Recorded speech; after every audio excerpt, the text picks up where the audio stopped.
Assalamualaikum warahmatullahi wabarakatuh. Eh, Kami dari kelompok 7 akan menjelaskan tentang kekurangan energi kronis atau KEK bersama saya Widatul Islahiyah dan juga dua rekan saya Rosita Iza Nuringtias dan Rizky Akil Muhaimin. Di sini ada 6 pembahasan, yaitu pengertian KEK, tanda dan gejala KEK, pengaruh KEK terhadap kehamilan, faktor-faktor penyebab KEK, deteksi dini KEK, dan juga langkah penanganan KEK. Next. Selanjutnya pengertian KEK.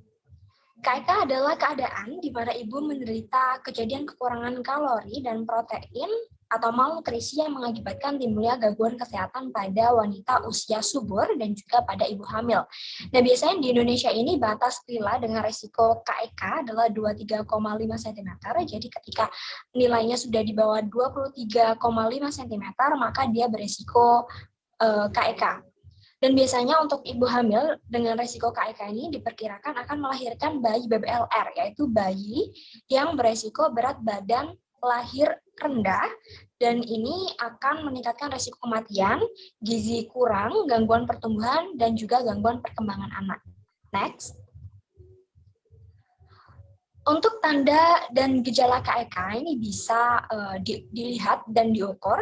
Bisa dilihat ini biasanya orang yang dengan menderita KEK ini merasa kelelahan terus-menerus, merasa kesemutan, wajahnya pucat dan tidak bugar, kemudian berat badannya turun, aktivitas fisiknya juga turun. Untuk yang dapat diukur, ini biasanya kita mengukur berat badan atau tinggi badan untuk menentukan indeks massa tubuh. Dan untuk penderita KEK sendiri biasanya indeks massa tubuhnya kurang dari 18,5. Kemudian kita juga bisa mengukur lila, dan untuk penderita KEK biasanya lilanya itu kurang dari 23,5 cm. Selanjutnya akan dijelaskan oleh Rizky Akil. Silakan. Oke, berikutnya ada pengaruh KEK terhadap kehamilan. Jadi bagi wanita yang sedang mengalami kehamilan dan dia terkena KEK ini akan berdampak buruk pada siklus kehidupan keturunannya. Kenapa demikian? Ya karena wanita yang hamil dan terkena KEK itu biasanya memiliki penambahan berat badan hamil yang rendah, sehingga dia itu berpengaruh kepada janinnya, di mana janinnya itu tidak mendapat nutrisi yang cukup. Nah, ini ada pengaruh KEK terhadap kehamilan itu ada dari ibunya, persalinan, sampai janinnya. Nah, untuk terhadap ibunya itu menyebabkan risiko dan komplikasi antara lain seperti anemia, pendarahan, berat badan tidak bertambah secara normal, dan terkena penyakit infeksi. Terhadap persalinannya itu dapat mengakibatkan persalinan sulit dan lama, persalinan sebelum waktunya atau prematur, dan pendarahan. Baru terhadap janinnya itu dapat mengakibatkan keguguran atau abortus, bayi lahir mati, kematian neonatal, cacat bawaan, anemia pada bayi, bayi dengan berat badan lahir rendah atau BBLR. Next. Berikutnya ada faktor-faktor penyebab KEK. Di sini ada 5 faktor yang dapat menyebabkan KEK. Yang pertama itu ada umur ibu. Jadi umur ibu yang beresiko melahirkan bayi kecil adalah kurang dari 20 tahun dan lebih dari 35 tahun. Nah, untuk ibu yang kurang dari 20 tahun itu memiliki resiko yang lebih tinggi, karena biasanya pada usia-usia saat itu, wanita itu masih dalam proses pematangan dan perkembangan tubuhnya gitu. Nah, jadi asupan yang seharusnya untuk digunakan itu malah dibagi 2 terhadap janinnya. Jadi beresiko KEK gitu, dan menyebabkan melahirkan bayinya itu lahir kecil, kurang berat badannya.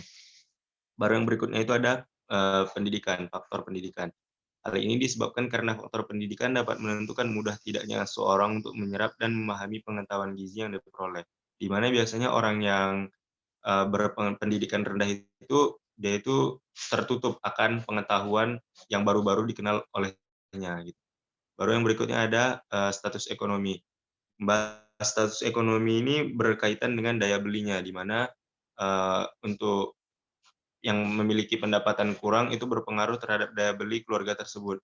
Di mana kalau ibu hamil itu kan pada umumnya harus mengonsumsi makanan-makanan yang beragam dengan gizi seimbang. Nah, kalau daya belinya itu rendah, maka asupan yang diterima ibu hamil itu akan kurang juga. Baru yang berikutnya keempat ada anemia. Wanita hamil berisiko anemia jika kadar Hb-nya kurang dari 11 gram per set. Baru yang terakhir ada pengaruh dari sosial budayanya. Sikap terhadap ini meliputi sikap terhadap makanan, di mana masih banyak terdapat pantangan, tahayul, tabu dalam menjadi rendah. Berikutnya akan dijelaskan oleh rekan saya, Rosita.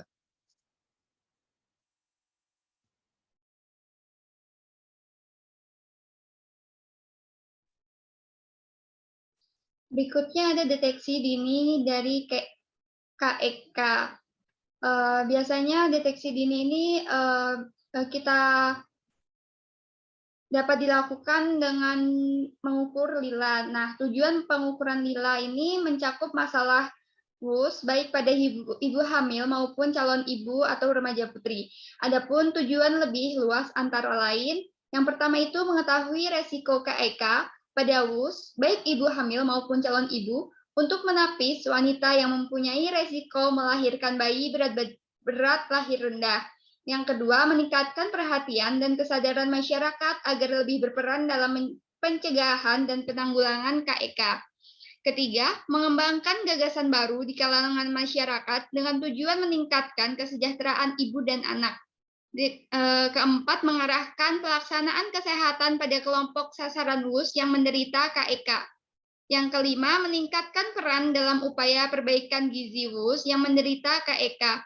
Nah, ambang batas lila pada WUS dengan resiko KEK di Indonesia adalah 23,5 cm apabila ukuran lila kurang dari 23,5 cm atau berada pada bagian merah pita lila, artinya wanita tersebut mempunyai resiko KEK dan diprediksi akan melahirkan BBLR. Nah, BBLR mempunyai resiko kematian, kurang gizi, gangguan pertumbuhan, dan gangguan perkembangan pada anak.